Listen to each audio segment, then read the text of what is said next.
Good Tuesday evening, TSC family.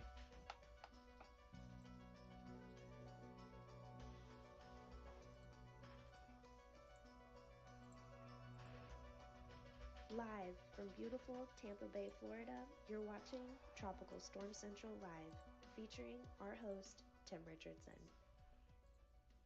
All right, y'all, let's get going here. Got a little bit of severe weather here that's occurring here across Illinois, Indiana, Ohio, here in Pennsylvania and upstate New York area. That sector right through there. You do have one severe thunderstorm, maybe there's two down here in the Texas region as well. No tornado warnings are out there at this time. Now tonight, that could be a different story. What's going to happen in this sector through here tonight, y'all? Reason I say that because the HR model is updating right now, and I'll show you what I'm talking about there in just a moment here. Before I get to that though, let me just show you what the extended outlook is. And this is kind of long range stuff. Can it be wrong? Well, absolutely can be wrong. But if you look at the long range outlook here for today through April the 7th, you can see the red there. Now this is supercell activity. So when you see the reds in those locations, okay, that means there's a chance of some pretty severe weather that happens with supercell activity. You notice you get over here in April 7th through the 14th timeline. Boy, you got a lot of red there in Texas, don't you? Over here on April 14th to the 21st, what do you got? You got a lot of red there in Texas again. So Texas, April could be a pretty tough event, a month for you. Now, historically speaking, April, May is always a fairly strong uh, um, bad weather months. April, May are in the plain states. So we know that already. That kind of is just really there, right? It's the way it kind of happens. There was a few tornado warnings earlier, James said. I missed those, James. Thank you. But that's extended outlook, y'all. It looks like if you want to just look at this, April in Texas could be tough. That's what it's showing here. All right, here's the HRR model for the current updrafts that's coming in right now. And let's see how far out this is taking us to. This is taking us through 9 a.m. tomorrow morning. And if you see right here, y'all, honestly, there's not a lot of updrafts here on the graphic, but there is. And you look over here in Ohio and Pennsylvania, there's a few updrafts there. There's a few upstate New York area. There's a few Maine. There's a few up in there. You look back here through Missouri. There's a few. You down there in Texas, Oklahoma. Y'all, there's a few there. So can that all be hail? It might be. It might be. The remainder of the night, it all might be hail. But I wouldn't bet on it either. I wouldn't bet on that's all going to be hail. We could get a tornadic cell somewhere in this region right through here, which is very long from Texas all the way to Maine. It's a long stretch here, but somebody in that stretch might just get a tornadic cell tonight. So do be careful tonight before you go to bed. Make sure your weather radios or your cell phones are on full blast to make sure you can receive those warnings. All right, then we go and look at the long range again. And this takes us through 2 a.m. on Saturday.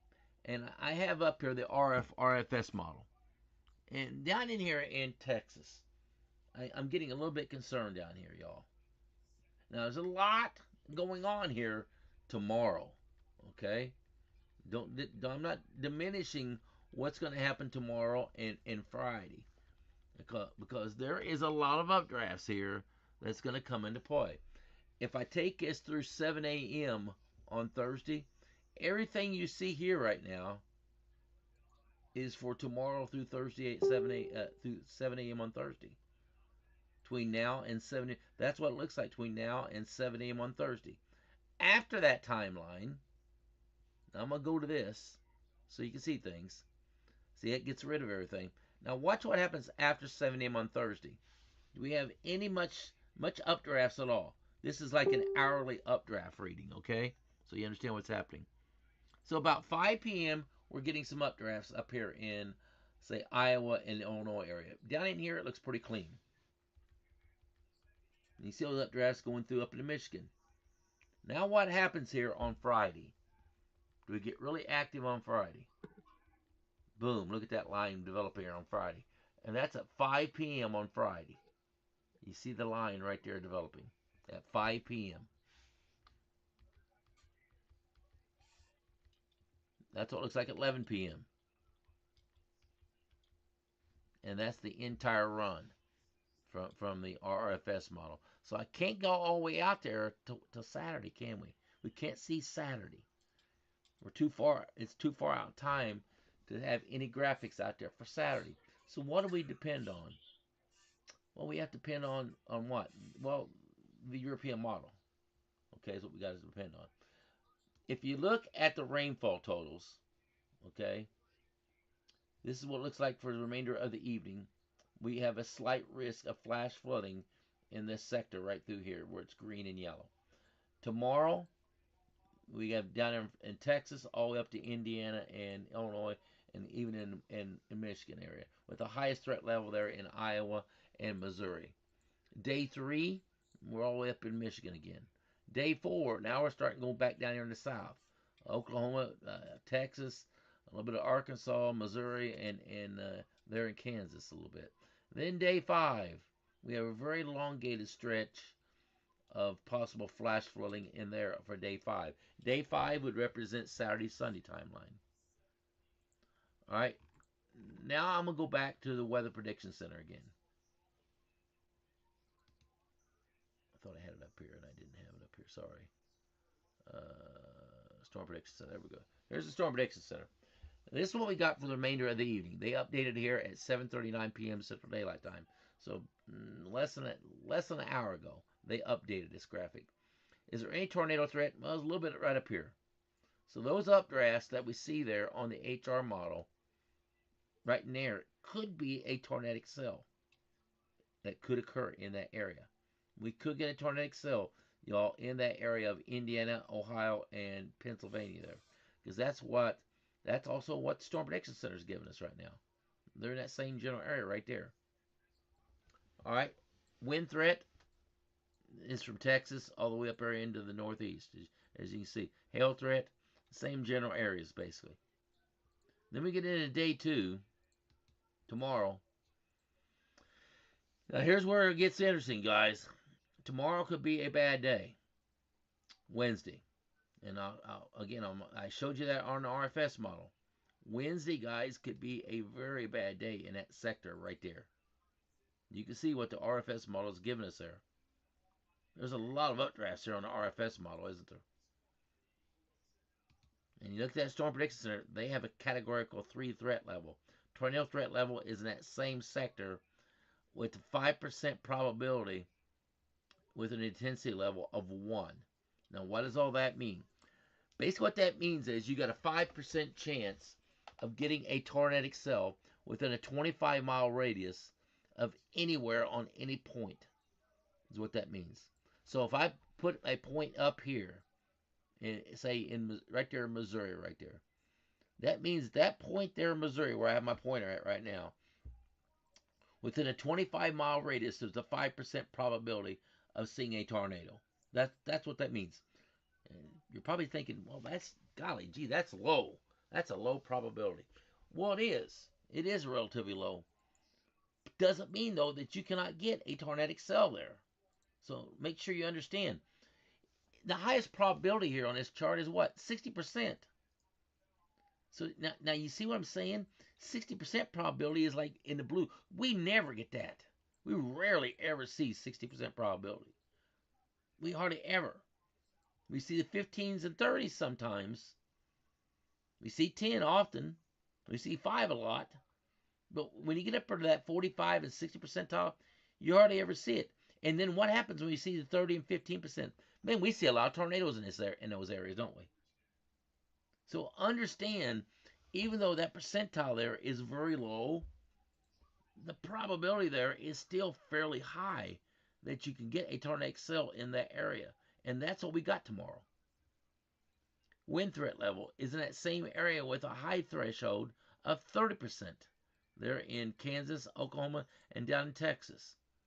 Hail threat level is also at a fairly high threshold of 30%, based on those same areas I just described. But anywhere in that yellow or brown, okay, there's a probability of seeing hail. So there's going to be a risk tomorrow, y'all. It looks like all severe threat levels are in play tomorrow. All severe threat levels. Then we go to day 3. Up there in Michigan, Indiana, Illinois, Iowa. That's the highest threat level in that yellow right there with the slight risk. Probabilistic wise, look what we got. Still got that 15 percentile out there with a 1% with a categorical 1 intensity level in that area. So what does that all mean? That means we're gonna have a fairly high threshold of severe weather in that area, y'all.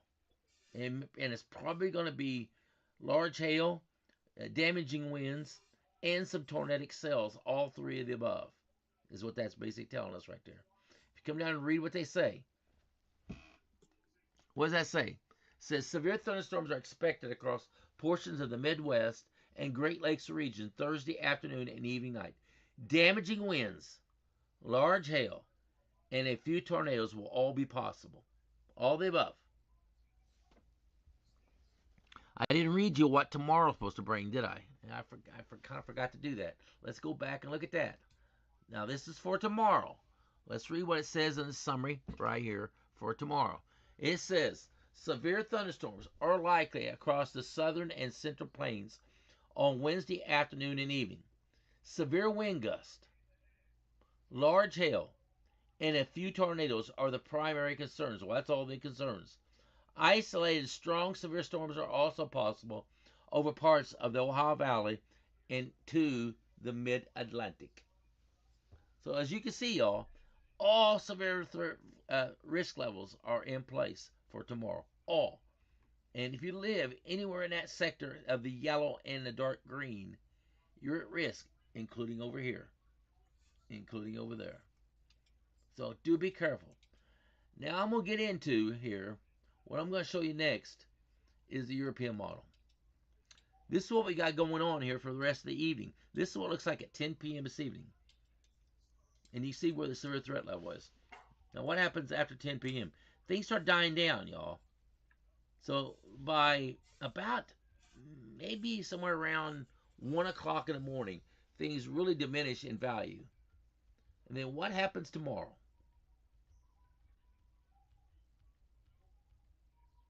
This is what it looks like at 6 p.m. tomorrow. It doesn't look all that crazy bad, does it? We've got kind of popcorn type severe thunderstorms here, but there's the area right through there, what we're seeing. Now let's watch what happens here. Oh, we're going to get a distinct line form. Here it comes. There it is. Boom. That's what it looks like. Now this is what's really bad. That's what it looks like at midnight tomorrow night. That's at midnight tomorrow night. God, dogs, in the middle of the night, right? In the middle of the night. Y'all, this could be a very severe threat level here. If you look, just let me zoom in there into the central region here. And you look how strong this lightning is. You get white, that's some really strong lightning. What's the K-index there look like? 38.8. What's the surface cap there? Oh, we got over 1,000 surface cap. That means those thunderstorms can bust through that surface cap pretty easy with 1,000. What's the dew points look like? It's about 59 to 60 dew points in that sector. Say 63 some places. What's the upper level winds at 500 millibar look like? Well, you got a little bit of 500 millibar wind there, don't we? We do. What's the 700 millibar wind look like? Much higher. We have a very good 700 millibar wind. So now what's the lower level winds look like? And we got a lower level wind moving right in that sector straight out of the Gulf. And it's a really strong lower level wind. 22 miles per hour, y'all, in the lower levels. So we got 22 mile per hour wind in the lower levels hitting at wind shear at 700 millibars. So, guys, in that line that's right there, you're going to have a chance of getting tornadic cells in the area. And you see what it looks like going forward. That's at 2 o'clock in the morning right there. That's at 4 a.m. right there. That's at 6 a.m. Then by 8 o'clock in the morning on Thursday morning, it kind of dies down a little bit. Now you get kind of sporadic thunderstorm activity. Really strong thunderstorms at 4 p.m. in the afternoon, say in the Houston area. That's what the European model is giving us right now. About 4 p.m. in the afternoon, maybe about 3 o'clock central. Then Thursday, for the most part, in the evening,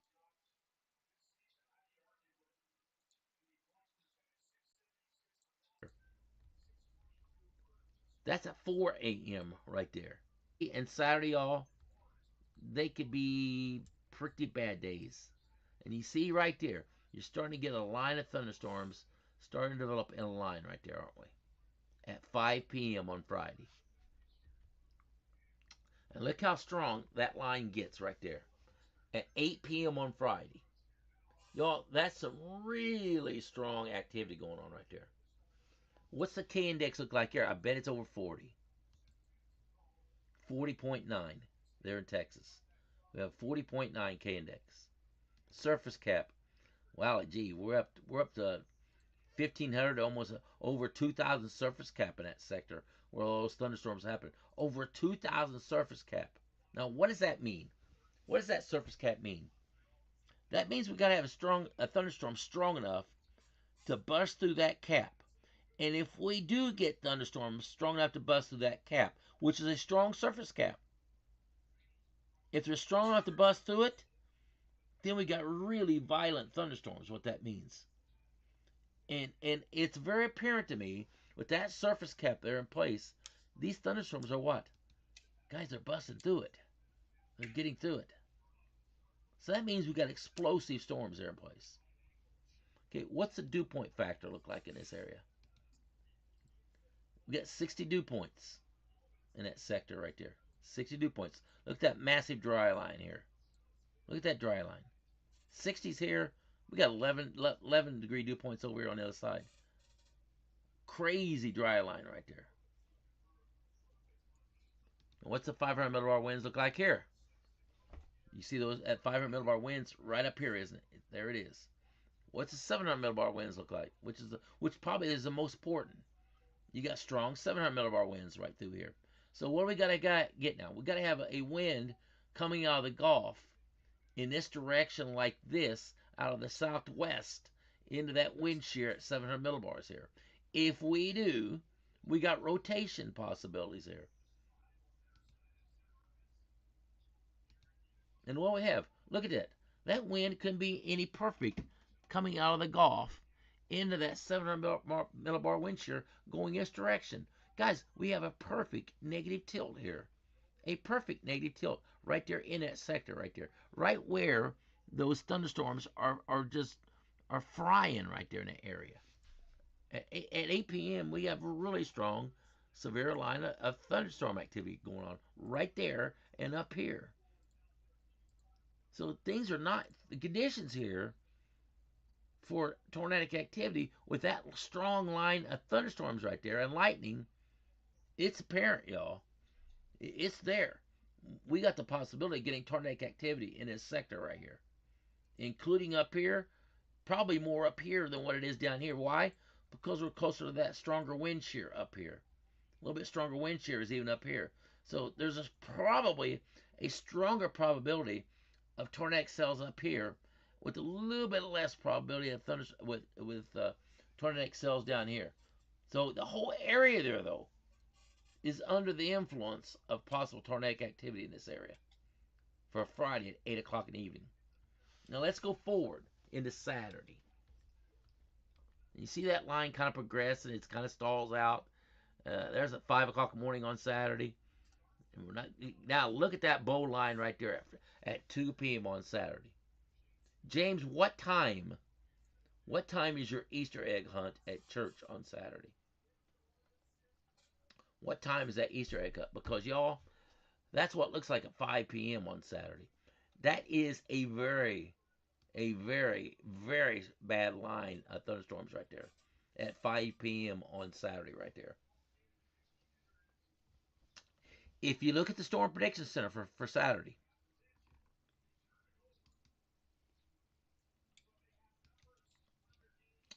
On Saturday now, okay, this is what they're saying here for Friday into Saturday morning. They have a 15 percentile there on Friday in the 7 a.m. through Saturday. What are they showing on day 5? They're not showing nothing yet, which is kind of blowing my mind a little bit, guys. It's kind of blowing my mind a little bit that they're not showing anything out there. Does not mean, though, that they're not talking about it down here. Okay? Look at all the verbiage there for day 4 Friday. You think they're not talking about it at least a little bit there? Of course they are. Of course they are. And you get down there to Saturday, they're talking about the severe weather threat there on Saturday as well. So Friday and Saturday both are going to be, I think, because of what the models are giving us, the favorability of very bad weather is present, guys. So James's Easter egg hunt is at 10 a.m. Well, look at 10 a.m., James. That's 11 a.m. That's 10 a.m. Central Daylight Time there. Boy, that's close, James. That's right on your doorstep, man. That could be bad because you're going to have lightning really close in proximity of an outside event like that. I'm not sure that's going to go well. I'm just not sure that's going to go well, James. Sorry about that. I hope this timing is off, and it can be. It very well might be off in an hour or two. Okay, it might.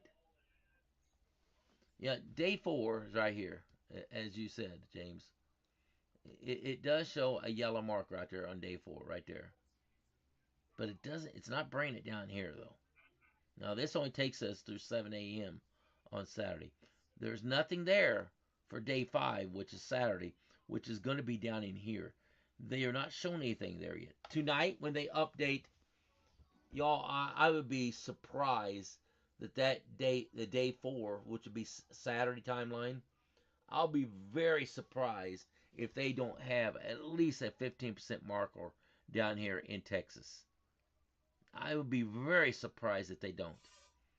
I can't fathom that they won't. Sorry to say, guys, I know there's going to be a lot of Easter egg outside events going on, but I fear right now that Saturday is going to be a very severe day right now. I got chastised by some of those guys out there that all they want to do is just troll. That says you have no idea what you're talking about, that our local weather service is not saying nothing about it. Okay? Indoor egg event. Yeah, Janie, that's what might need to happen, is bring it indoors. Bring it inside your church. Have fun inside the church. It's a pretty godly place to be, quite frankly, you know. But you don't want to have kids outside with lightning going on. That would not be a wise thing to do.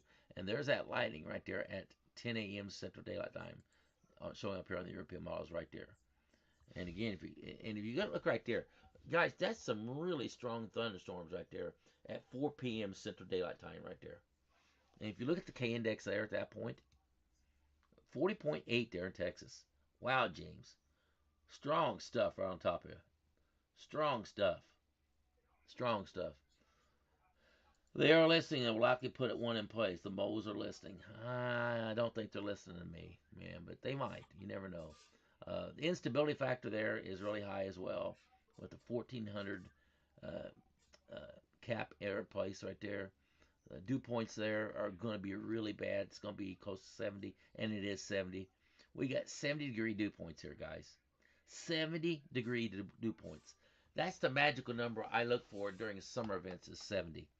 When you get that 70 marker, it's bad during the summer. So what do you think 70's marker is going to be here in the very early stages of spring?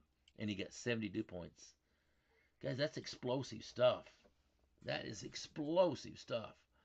Here is the wind. Now, this morning when we looked at this, okay, the 500 millibar winds were not very strong down here. Are they any different? Well, they're still not. Still don't have a very good 500 millibar wind right here for severe weather. Here's 700 millibar. Doesn't have a strong 700 millibar wind. Houston, you got a little bit more problem. But down here in South Texas, I don't see an issue as far as tornadic activity. Okay, here is the lower level winds. Again, the lower level winds are all favorable.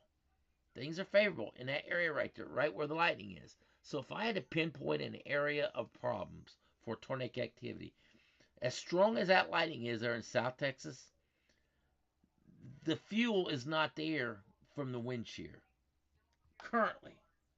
Now I must say, currently the wind shear is not favorable for tornadic activity this part of Texas down here. But you get over in the Houston area, the favorability is there. There is the favorability of some, not positive of it, but the favorability area there is somewhat favorable of some tornadic activity there in the Houston area. And y'all, that's what I got. If you look at Sunday, guys, look at Sunday. We don't have much going on here. I'm going to go to 8 o'clock in the morning. Let me pan out to the entire continental U.S. Do we really have much thunderstorm activity there? Doesn't look like it, does it? But let me show you what the problem at hand is going to be. I have to go to the GFS model for this. You can see that K index right through there. So where's the problem going to be at? We're going to have rain in place, guys. That's the problem. We're going to have some rain in place. That's 8 o'clock in the morning right there. And you look at all that rain going through Texas right there. And again, at 8 p.m. in the afternoon, I don't see at this time that there's a risk level right currently at this time for tornadic activity. Because if I go to the European model here at that same timeline and we look at that,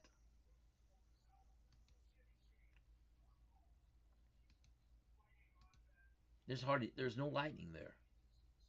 So all you're getting is just rain right there. That's all you're getting, which is good. You guys need the rain, right? You need the rain. I don't like seeing necessarily rain in there for you guys there on Easter, but you're going to get a really good solid rain there, looks like. And if you look at the GFS model, that is probably going to be what a lot of people are going to get on Easter Day, is more than likely to get some rain showers. And you see those rain showers moving through the south right there at 8 p.m. There's 11 p.m. Louisiana, you're all mixed in with that rain. I say at 2 o'clock in the morning on Monday morning. But if you look at the early rise, the sun in the early morning hours of Sunday, I'll stop it there. There's 5 a.m. on Sunday, and you see where the rain is at 5 o'clock in the morning. Which some people are going to have that sunrise service. Probably more than likely about 7 a.m. in the morning. I think that's what time our church is 7 o'clock in the morning on Sunday morning. I will be at church on Sunday morning at 7 a.m. I will. But you can see down in Tampa Bay, it looks clean. Indiana, you look clean. Most of the rest of the country, very clean at 5 a.m. in the morning on Easter morning. Very clean. Problems right through there is where it's at, and a little bit on South Texas down there for some early morning thunderstorm activity. And that thunderstorm activity kind of at 5 p.m. on Sunday, you can see lots of rain there in Texas and right up the east coast of the Atlantic seaboard, as you can see. So how much rain are we talking about? Let's stop it at 144 hours out. There's 144 hours out right there. Here's the precipitation totals. How much we got? 8 inches in places. 8 inches. 8 inches of rain in that sector there. And that 8 inches could be down here in the Caribbean area, but let's look here. Not 6.7 so some places are going to get a fairly good dosing of rain. Over 6.5 inches of rain in that area right there. You go to the Great Lakes region and Ohio Valley region, look all the rain there. 6.7 as well is showing up here. So y'all, there's going to be some heavy rain coming into play on Friday, Saturday, and Sunday, including Thursday. Thursday, Friday, and Saturday is going to give us a pretty good dousing of rain in places. And it's, in most cases, it's probably well needed rain, right? It's well needed. I like looking at the national blend of models when it comes to forecasting rain, because it kind of washes out the highs and the lows and gives us a decent what it's going to be. You look across Indiana right there, that's over 2 inches of rain. Ohio, that's 2 inches of rain. Pennsylvania, you're getting back here 2 inches of rain. You get over in Missouri, I see as much as 3 inches of rain there in Missouri region.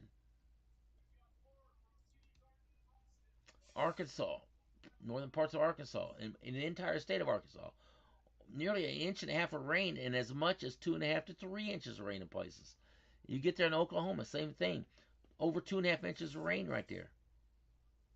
In Missouri, again, like I said, over 2.5 inches of rain. In some cases, over 3 inches of rain in central parts of Missouri.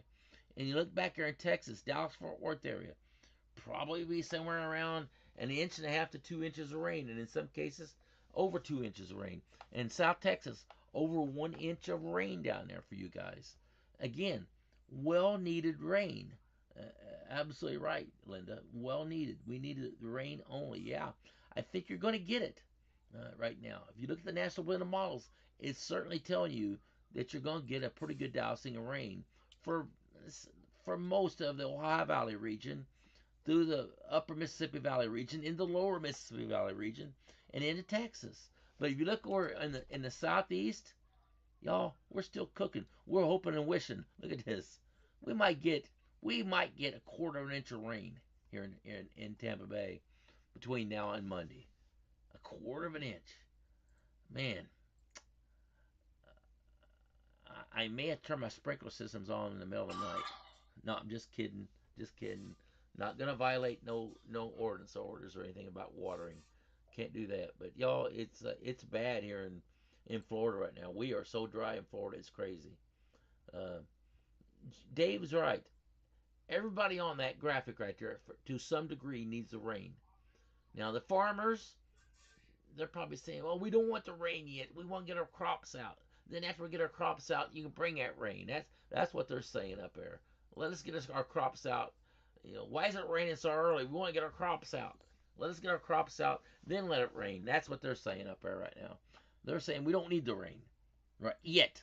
They want it afterwards, but they don't want it right now, because right now is their time that they're really disking and plowing and seeding to try to get their crops out. And if it's raining, they can't do it, y'all. That's the problem at hand.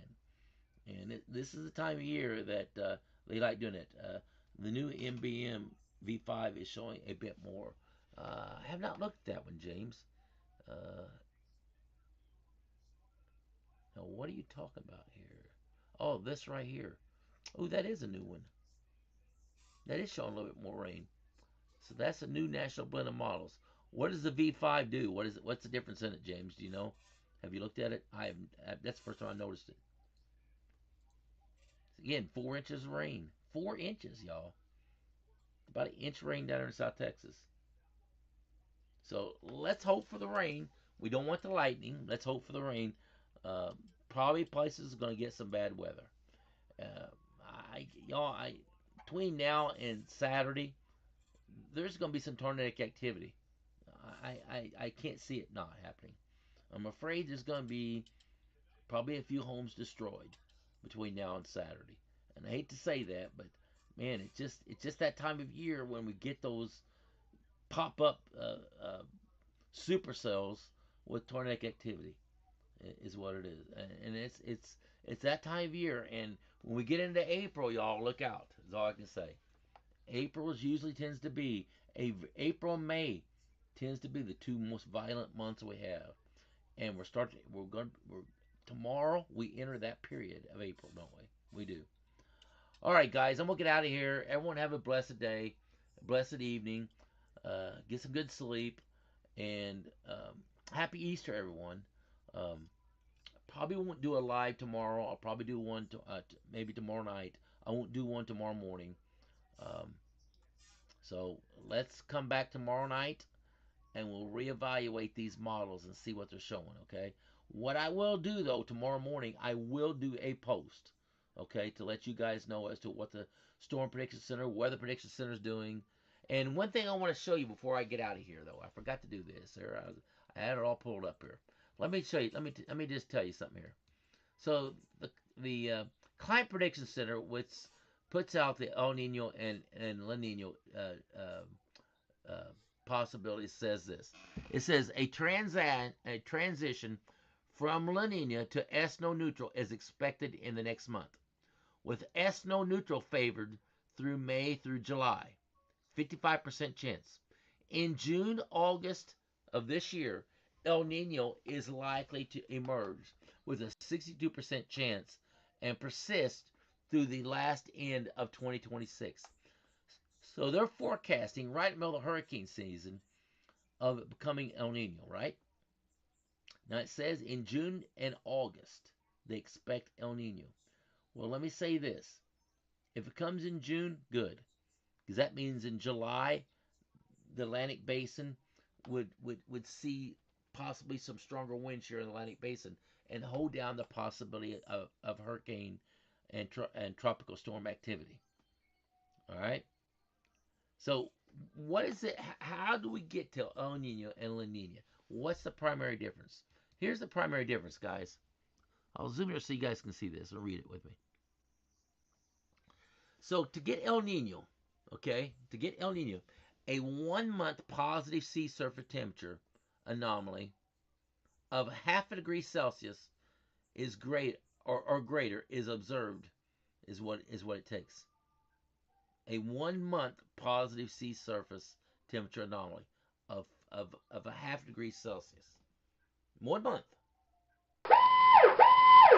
Tornado warning for southwestern Stark County in northeastern Ohio, southern Wayne County in northeastern Ohio, northeastern Holmes County in northeastern Ohio, until 1015 p.m. EDT. So to have El Nino in place, we have to have sea surface temperatures of 0.5 degrees Celsius, okay, for 1 month to become an El Nino in the zones of regions 3.4.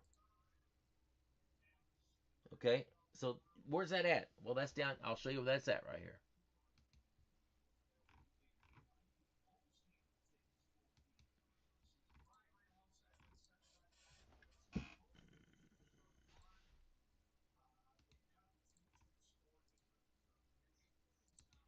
So that's right through there. This is what they're talking about right here. In order for this to become El Nino, you must have an anomaly here. Okay? To get El Nino, you must have 0.5 degrees Celsius above normal. What do we have right now, y'all? We have basically in that area right there. Now, that real light blue, if you look at there, it's about 0.2 to 0.6. So that's still, we still have what? We still have La Nina in place. La Nina is still present right there. We do not have El Nino present yet. It's not there. We still have La Nina. In order for us to get El Nino in place, we got to have something that looks similar to that right back here. Not quite as dark brown as what's got there, but like right up in here, if this area right here starts looking like this up here, okay, right where I have the marker at right now, the pointer, if we can get that area like right there, down here, where it's looking orange, and yellows and oranges, then we'll have El Nino in place. But right now, guys, we don't have that in place right now. There's a tornado warning in Ohio, James says. Yes, there is. It's in Stark and Wayne County right here.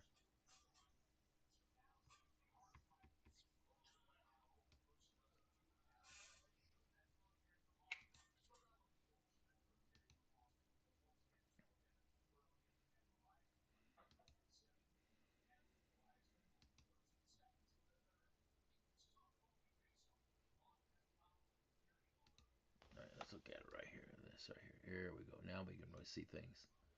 There's a lot of wind shear there present right there.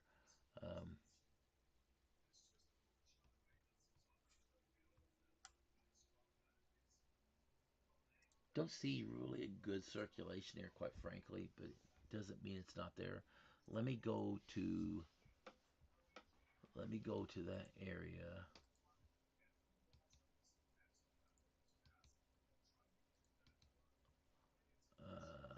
I know what I need to do. I need to switch over here.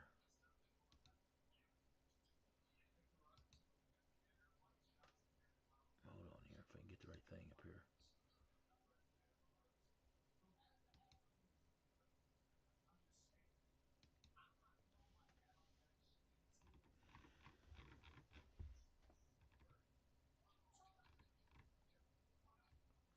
Ohio, there we are.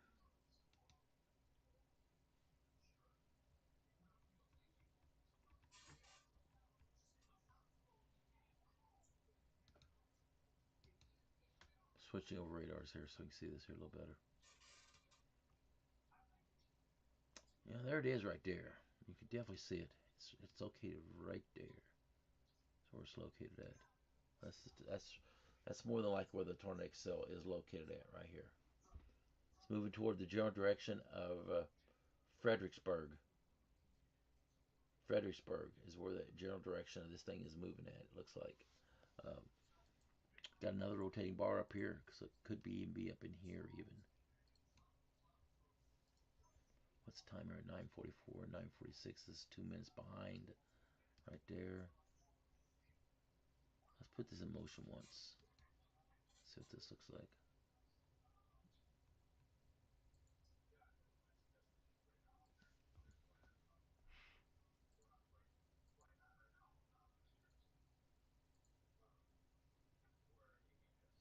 Yeah, I'd say it's right there.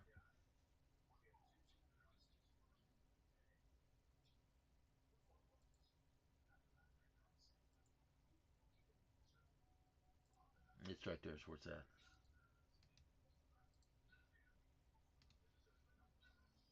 Right in that area, right in there.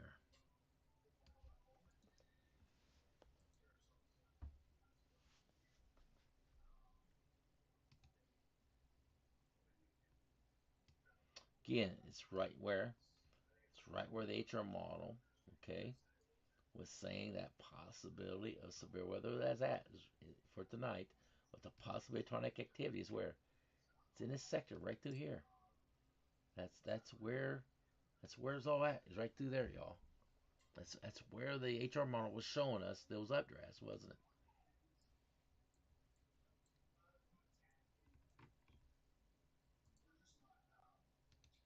You go over the HR model again right here. There they are, right there. Boom. Exactly where. This goes to show you guys, it's exactly where the HR model shows these updrafts here. Is exactly where that Tornadic cell's at right now. Guys, you really got to trust these models. Sometimes they can be wrong. Sometimes. Most of the time, they're not. Most of the time, these models are not wrong. They're just not wrong. If you look at the HR model again now, it should be fully updated, the 000Z run, or close to it anyway. Now you can see those updrafts down there in Texas now. Even through Indiana, look at those updrafts moving through Indiana into southern parts of Indiana and Ohio there. When does that all come into play there? Let's see.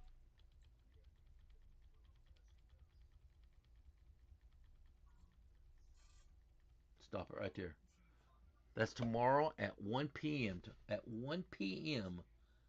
is when southern Indiana and Ohio gets involved. At about 1 p.m. tomorrow. That's at 5 p.m. right there. You can see those updrafts moving through Indiana and Ohio. That's really about, I'd say about somewhere around 3 p.m. tomorrow afternoon is when things get very active in southern Indiana and southern parts of Ohio, and including southeast Missouri, Oklahoma. That's 6 p.m. right there. Look at Texas after 6 p.m. tomorrow, 9 p.m. There's midnight right there. There's 7 a.m. in the morning. Look at it. You still got those strong updrafts moving through Texas. That's at 8 a.m. Look what happens there in South Texas there after between 8 a.m. and 2 p.m. in the afternoon. You still got a strong updraft where? Right there. James, that's right on top of you, man. That's right on top of you tomorrow on Thursday afternoon. So, man, be careful, man. Y'all be careful.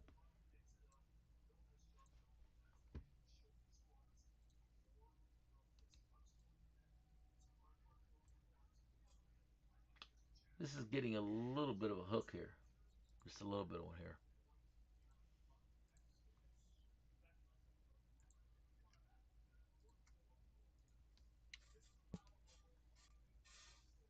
Don't see anybody's names in that area. I don't have a subscriber that's on radar here in that area. There's a couple people from Ohio. It's on here, I think. Yeah. Kendra and Holly's there near the Ohio area.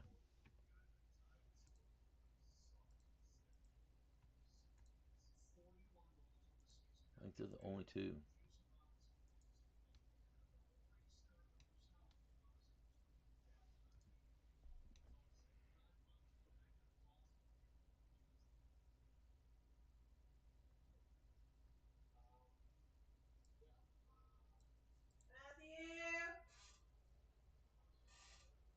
I'll stick with this here until this tornado goes away. Something happens here, y'all.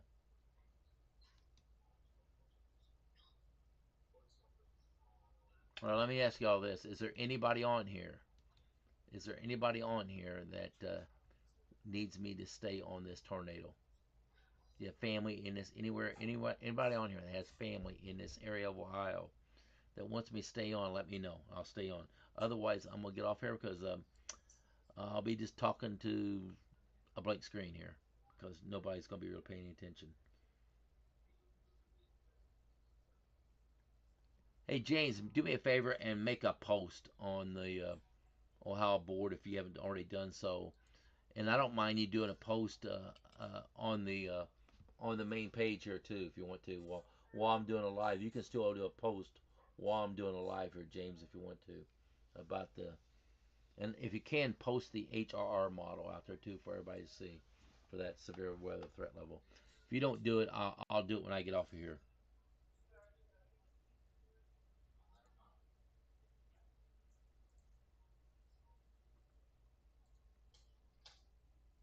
He said he already did.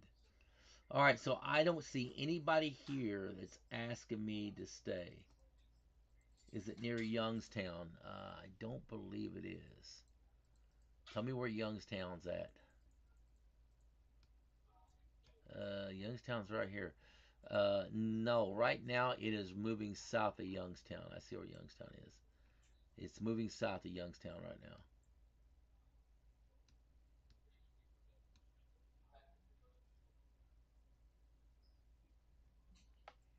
This is basically the forecast line right there. So if you want to look at the timeline here, it's going to be near Sandyville area about 10:26. Sandyville area is going to be about 10:26.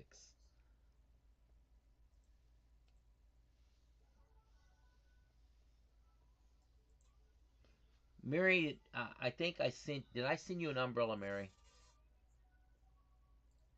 Did I send you one of my umbrellas?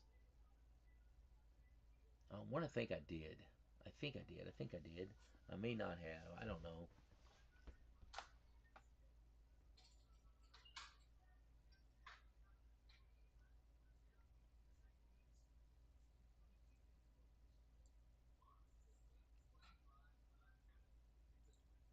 Yes, and I love it. And how about a coffee mug? Did I send you a coffee mug, Mary? Why am I talking to Mary like this, y'all? You know why? Because Mary was my very first subscriber ever. She is subscriber number 1. Mary is.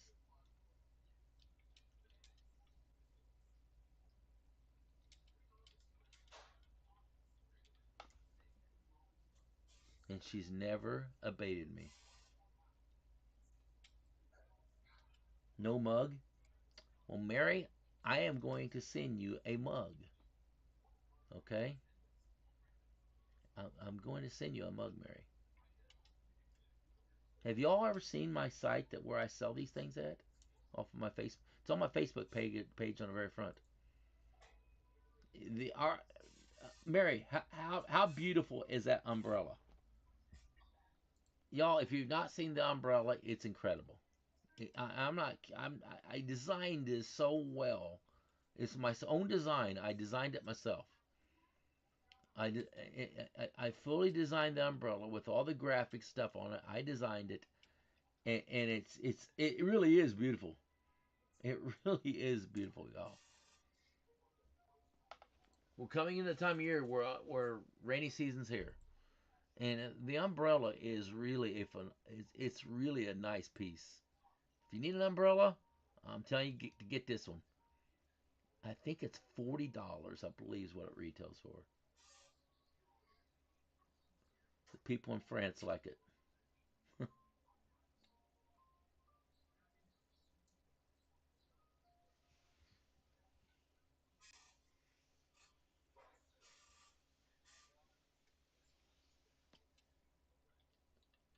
Yeah, the T-shirts are pretty cool too.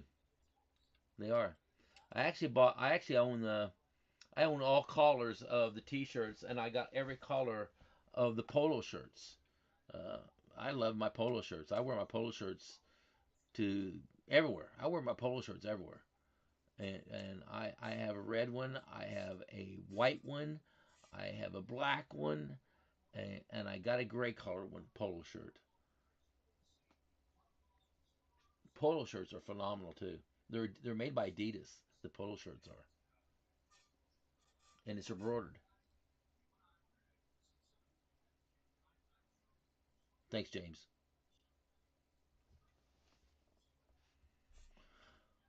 All right, y'all. I do not see. Is there anybody here? Julie, Janie, Mary, any of you guys out there? Is there anybody here that needs me to stay on this page for this tornado warning? Youngstown's way up here. This is not going anywhere near the Youngstown area. Doesn't appear to be. But stay on the boards. Watch your messenger boards. And when I get off here, I'm gonna go straight to my cell phone here, and I'll be watching for any severe threat levels that are there. Okay. Otherwise, I'm going to get out of here. Any of you guys need any help here with severe weather right now? That's ongoing. Anybody? It's 9:59.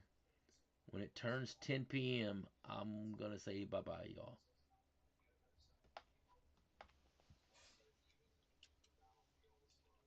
Unless somebody says something to me.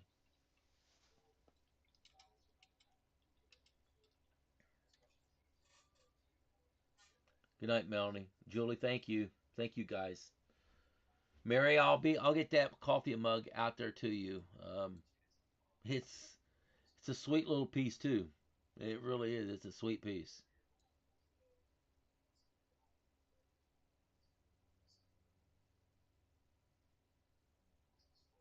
All right, guys.